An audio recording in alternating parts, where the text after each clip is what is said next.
The day's most interesting and important stories, and this morning, absolute destruction on one of the busiest highways in the entire Southwest. The I-10 freeway shut down for hours in the West Valley.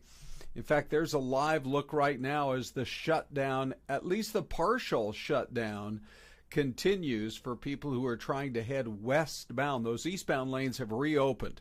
But what was behind this fiery, deadly scene on the I-10 freeway in the overnight hours?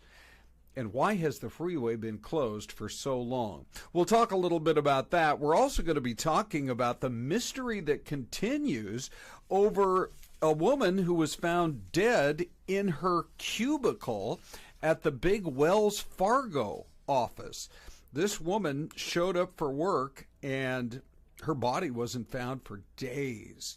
So the mystery there continues. And then we have, if you can believe this, on what has already been a very deadly summer in the Grand Canyon, we have yet another death.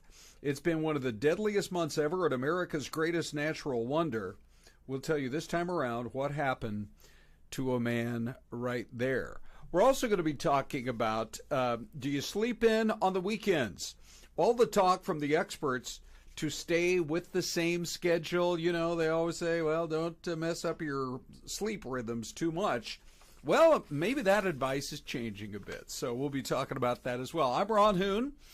Thank you for joining us for Fox 10 Talks. You can join us at 10 a.m. sharp live on YouTube every day, as well as on the Fox Local app.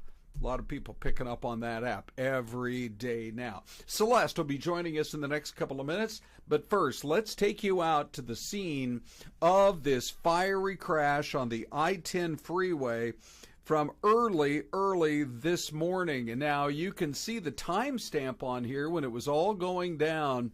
This was at about, just looking at the timestamp, this was at about 39:18. That would mean it was at about half hour after midnight.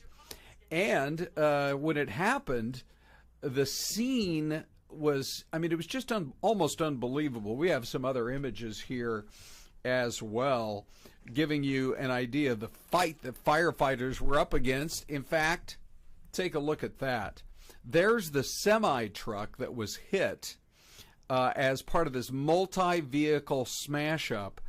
And there was a loss of life as a result of this crash. So it was our big story when we first went on at 4:30 this morning, and it continues to be one of our big stories this morning, primarily because all the lanes of the freeway were shut down in that area on the I-10 in the West Valley. So we're going to get you some additional information. Let me just show you right now how things look out on that freeway where, well, as you can tell, the freeway is still shut down. Now, the eastbound lanes, that's what you see on the right-hand side of the road. The eastbound lanes, they have fully reopened. They were partially reopened by about 8:30 this morning. But the shutdown continues for all of those westbound lanes, and this basically is for people who are trying to get perhaps out of town or way out to the far end of the West Valley, or folks who maybe have family, or maybe they got plans over in Southern California this weekend, and you're going to be rerouted, that's for sure. Our Dominique Newland has been reporting ever since we first went on the air. Dom, we still see those lanes. By the way, you can see the ADOT trucks are out there. It could happen at any moment that they start to get some of these lanes reopen. But give us sort of the nuts and bolts about what you learned about the crash right around the midnight hour that started this whole chain reaction. Yeah, hey there, Ron. This was kind of a crazy scene, a big scene when we first arrived. So, like you're saying, the eastbound, the westbound lanes, when we first got there, they were both closed off. And what DPS troopers were able to tell us was that a person was driving a Corvette at a high speed westbound on I-10, and it ended up colliding with one or two cars. And there was also a semi-truck as well as a Camry involved.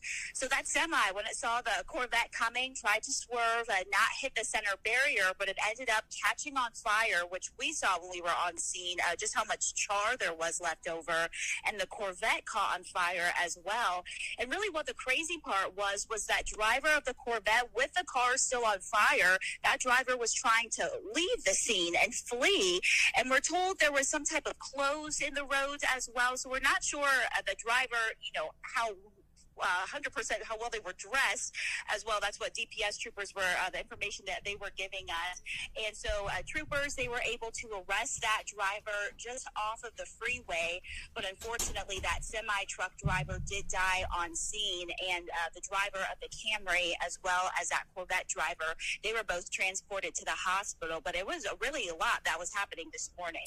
Yeah, so the semi, did it actually go over the barrier, or the concrete barrier, or was it more squeezed up against it and stayed on the same side of the road?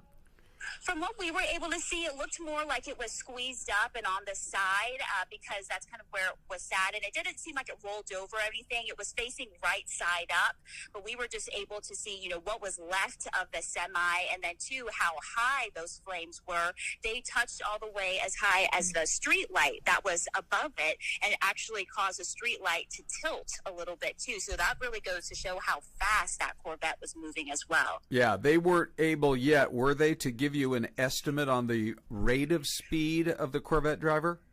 They weren't. Those are details we're still working to find out. Yeah, and I think the unusual thing, normally if you're in a big rig, you probably would think that would be, of all the vehicles involved, especially with a Corvette and a Camry, that would be the safest of the vehicles, but that's where the driver actually was killed when the accident happened.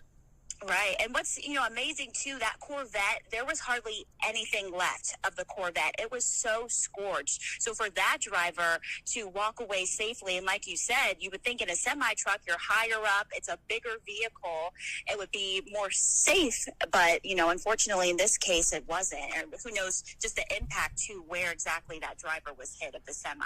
Yeah, and then they get out there when they know there's a fatality involved. There's just so much, not just cleanup work, but investigative work that has to be done. And it seemed to me that there were as many, I guess you could call them evidence markers, on the one side of the freeway as on the other side of the freeway. Absolutely. There were several. We were trying to count, and there was a ton. And what's interesting, too, because as far as that investigation was leading up to the crash, but also ADOT crews, they were out there because due to that light pole, the street light pole that was tilted, ADOT crews had to evaluate that to see if it was even safe for when traffic does continue for drivers to drive on the highway because it could fall over. So that was something that they were trying to figure out this morning as well. And they were able to rule out it will be okay for now, but that's going to have to be repaired at some point. That's our Dominique Newland reporting for us this morning after one of the most grisly scenes on any one of the valley freeways here in the Metro Phoenix area that we have seen in a very long time. But boy, you can tell as we look at these images that they are right on the verge of being able to get those lanes, at least some of the lanes, reopened on the I-10 freeway. Now, people watch our podcast, and Dom, thanks very much for your time. Of course. Thanks, Ron. But people will watch our podcast live around the world. At the same time, they watch later on as the day goes on, and you can access it. You're looking live right now. If you're joining us live, it's reopening. Literally in the last maybe 45 seconds that Dominique was reporting, we at least have some of those lanes starting to reopen. Boy, some of these big rigs and some of the other vehicles have been stuck in the backup for a very long time. But here at 10:08 in the morning, as you can clearly see, they've got those freeway lanes, at least some of them, reopened. And take a look at this, would you? All right, so our friends at ADOT are moving that camera around. Look at the damage that was done. Oh, this is excellent. They're really kind of moving it around so you can see. There's the big rig, what is left of it. And there's the scene where they're continuing to work away. The ADOT, the Arizona Department of Transportation, does such a good job here. They're working in concert with the Department of Public Safety, other law enforcement, to try to do all the necessary investigative work. But look at this. They're able to get many of the lanes reopened while they continue their investigative work. Celeste joins us. Well, boy, Celeste, what a story. Yeah, no kidding. The entire morning we usually see Friday light, right? And Yeah, this good was point. not the case. So it was maybe about 20 minutes ago, they shut down the roadway in both directions completely. And I believe it was so that all those big trucks could come on in, the cranes, the tow trucks, everything they need to clean up, you know, what's left behind, Right. and set out those cones. And then they were able to reopen at least some of those lanes partially. But it has been quite the situation all morning long. Yeah, I think that our friends at ADOT might be watching the podcast right now. Because they're doing such a good job of moving that camera around. So, guys, if you're watching and listening, thanks very much here on Fox 10 Talks. But, boy, what just an unbelievable story of one guy, could have been a woman, in that Corvette. We'll learn how fast he or she was going, but it was enough to set off this fiery chain reaction accident. I'm just looking on YouTube right now. And Melissa Santiana says, it looks horrible and so sad for the innocent driver. And Melissa, this is exactly what Celeste and I were talking about too. One bad driver in a chain reaction crash can cause all kinds of problems for other drivers, and in the end there's loss of life. There really is. Yeah. Scary situation. And you know, I mean, you think about the loss of life, and that is the worst part of it. But then it was, you know, you have these other vehicles that are involved as well. Yeah. There's people that are hurt this morning. They're in the hospital recovering. That's a good point, Celeste. Lizzie for Freedom gives us the symbol of sad and praying at the same time. And Surly GIR says, another one. We see so many of these deadly crashes. Frequently, they're wrong way. Drivers. That was we don't believe that was the case right now, but we did want to get you the very latest info on what's been going on. And the freeway reopened, but the work continues to try to get all those lanes reopened as we head into Labor Day weekend. We're going to go on to our next story, which sure has people talking all over the country about this mystery at Wells Fargo. There was an employee who was found dead in her cubicle 4 days after she clocked into work. So from what we understand, it was last Friday, right around this time. It was morning hours last Friday that Denise Prudhomme arrived at the office there on Priest Drive, or near Priest Drive anyway, in Tempe. And apparently she checked into the building. I think it's one of those situations where you got a badge in. And at about 7 o'clock in the morning, Tempe police say that's when she clocked in, but she never clocked out. Wow. And my understanding is her cubicle was in a very quiet part of the building. And at the same time, they were, a lot of people were still doing the work from home thing. Mm-hmm. And so it could have been very, very quiet. But I'd also seen some reports that people got a sort of a sense that something wasn't right, that there maybe was an unusual smell or something along those lines. So how long was she there again? Well, she clocked in at 7 o'clock Friday. Her body was not found until the following Tuesday. Wow, several days. By the in-house security people. Just bet. Incredible. You do have a lot of different companies who have these co-op stations, or not everybody is not everybody has to come to work, or hybrid workstations where maybe people come to work just 2 times a week. Right. Wow, yeah. That is so scary. Okay, so we'll wait the medical examiner's report on the cause of death, but a sad story coming in from the big Wells Fargo offices over there in Tempe. We are going to take a 2-minute break right now here on FTT, as we call it, Fox 10 Talks. We'll rejoin you after we take a break and take a look right here, would you?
So for those of you who are joining us for the first time, this is Fox 10 Talks. It's a podcast that digs into the most interesting stories of the day. I'm Ron Hoon, along with Celeste Rodriguez. We hop into our brand new little podcast studio, which, by the way, I rarely show you, but, oh, well, never mind. That actually is a much more beautiful shot. Correct. Yeah. From deep inside this mountain, that's where our studio is. There's the Celeste cam. That's me, the Hooner. But anyway, let's get back to this. By the way, Celeste. So, my question for you is this. Which president is the local airport? This is a live pick from Kansas. Okay. Which airport, or which president is the local airport in Wichita, Kansas named for? I'm going to give you a hint. He grew up in Kansas. Okay. Do you need more clues? Yes, I do. Okay, good. And he helped to win a war. Okay, so it's World War I, II, Vietnam, Korean. Could be Civil War. Could be Civil Could War. be Revolutionary War. Oh my gosh. Could be the War of 1812. I'll give you another hint. It's not the War of 1812. There's another hint. It's actually World War II. World War II. And he grew up in Kansas. The president? The president, yeah. Who was it, Ron? Okay. As these giraffes. Hoover. No, he was the Hoover Zoo. By the way, Hoover was the first West Coast guy to ever become president. Did you know that? No, I didn't. He was an engineer, either student or professor at Stanford. Anyway, Goddard, Kansas, about an hour's drive north of there and north of Wichita is Abilene, Kansas, the hometown of Ike. Dwight Eisenhower. Yeah. Wow. So that's pretty cool. That's a good little piece of knowledge. Yes, for sure. Okay, a couple of other stories that we do want to get to here as the morning goes on because it's just unbelievable. There's been another death at the Grand Canyon. Celeste, I can't remember a year where we've had such a deadly summer. This is the touristy time of year. And by the way, for those of you who are watching, I always find that tourists in places like Europe, where you don't necessarily see a lot of mountains like this. That's true. Or in other parts of the world are fascinated by the Grand Canyon. Look how rugged. That's the Colorado River, and thousands of feet up is the top of the rim of the canyon. But there was a guy out on a hike. His family went, he was 60. An experienced hiker, I believe, and his family got worried because they didn't hear from him on Tuesday night. Park Service went out looking for him. He was on a multi-day backpacking trip, and they found his body right out there along the trail. Wow, we don't know. We don't know how he died. No, it's possible it could have been overcome by the heat. Yeah, for those of you who've never been to the Grand Canyon, it's just as hot at the bottom of the canyon as it is here in Phoenix. Yes. Yeah, it's kind of it's very can be a little jarring because at the top of the canyon, you're still in the high country. And there's one other thing to report. High elevation. Yeah, one other thing to report. By the way, that's the 6th death this month. Wow. At the Grand Canyon. And we did want to update everybody because we go from that story to this. The river, things can get very violent in the Grand Canyon. Now, look, if you've never been, and I tell people this as I travel around the world, come to Arizona, see the Grand Canyon once in your life. But if you get trapped in some of these floods that can happen, this is in the Havasupai area where they have those waterfalls. They just updated us, and the Havasupai tribe saying now their campgrounds are all going to remain closed in that area through the end of next month. Wow. And people get these reservations weeks and months ahead of time. They will be allowed to reschedule for the rest of this camping season or to return next year. You know, this situation where the flooding and you had the woman who died from the valley, from the East Valley in Gilbert, that's kind of, it's very unexpected. Right. Some of the other situations we've had people who were doing like free falling, using those, they found a parachute right on the side of the canyon. They had to harness in the rescuers to kind of clean up the parachute that was left behind. Right. This gentleman who just passed away, we don't know if it was heat related. We're still waiting on information on that. But I wonder if more people are heading to the canyon. Do you remember during COVID, it's like everybody said, let's get outdoors, let's get outdoors. Maybe it's just a matter of more people visiting. It would be interesting to talk to the Grand Canyon about that. Yeah, that's a good point, National Park Service. Yeah. Okay, so here's what, I'm springing this surprise on Celeste. Let's go to the Celeste cam. Celeste, you Okay. and I are going to predict how many games ASU is going to win this year. Oh, no. So, again, for those of you watching around the world, we have a local university, Arizona State University. I didn't think your first response was going to be, oh, no. Well, here's the thing. I am a diehard Devil. Well, I know. Sun Devil. Here's the thing. I It's their expected to hear, first- oh, great, let's chat. Well, it's Okay. their first year in the Big 12. Yes, true. So you have a lot of big-time schools that they're playing. Way Yes. different than we loved the Pac-12. It's too bad it's still not alive. Well. Right. But, go ahead, Ron. Well, no, I mean, it's just, it's a great opportunity to talk a little bit about your alma mater. Celeste, I was out there this morning. There is beautiful Sun Devil Stadium. And can I tell you that it is so pristine looking out there on the grass? Check it out. Ron, that is a great photo of you. They were out there painting the stripes on the field, all set and ready to go. Here we go, Celeste. Okay. We're going to very quickly go through their schedule, and you and I are both going to say win or lose. And then Okay. will you keep track of it? Will you be the scorekeeper here? Okay, will. ready? Here we go. They open tomorrow night with Wyoming. Win or loss? Win. Okay, and I'm with you. Celeste says win. Ron says win. Ron says win. Okay. Up next Saturday, big game against the SEC, but they come to our place here, Mississippi State versus Arizona State. Okay. Win or lose? I'm going to say win. Okay, I'm going to say lose. Okay. Okay, so how are you keeping I'm going to track do here? lose here. Okay, all right. So then we have Texas State coming to town, win or loss? I'm going to say win. I'm going to say win as well. Okay. Then so there's a bunch of these home games, which is wonderful, but then we got to hit the road. So up next is Arizona State at Texas Tech, Lubbock. Okay. What do you think about that one? I love Lubbock. Oh, I know you do. Yes. I'm going to say losing that one. Losing. Okay, I've got that one as a loss also. Okay. Now here comes the big one, Celeste. Ready? Yep. On the 5th of October, Kansas, which is a top 25 team, Yes. comes to Tempe to play the Devils. Can the Devils pull the upset and beat Kansas? I think they're going to lose. Okay, so Celeste has that one marked as a loss. I actually have that one as a win. Okay. I think it's going to be the big game of the year. They will have a pretty good record at that point. They're going to be so fired up to beat a top 25 team in Big 12 play. Yep, at home. Yep. Then October 11th, look at this. They take on the Utah Utes, a lot of people's favorite Yes. to win the Big 12, although the game is here at Sun Devil Stadium. Utah or Arizona, is this a win for ASU? Yes. Okay, and I say it's a loss. Okay. I think it's very tough to beat Kyle It Whittingham. is going to be hard. Yeah. Okay, up next, the schedule gets tougher. They play Cincinnati, the Bearcats in Cincinnati. Win or lose? I'm going to say win. Okay, I'm going to say that's a loss. Ron. Sorry. Okay, keep going. Next, November 2nd, ASU at Oklahoma State. They are taking on the Cowboys. I'm going to say they lose. I say that's a loss as well. Okay. Now, here's where things turn around. University of Central Florida, they're going to play USF November the 9th. Win or lose? I'm going to say win. I also have that as a win. Yeah.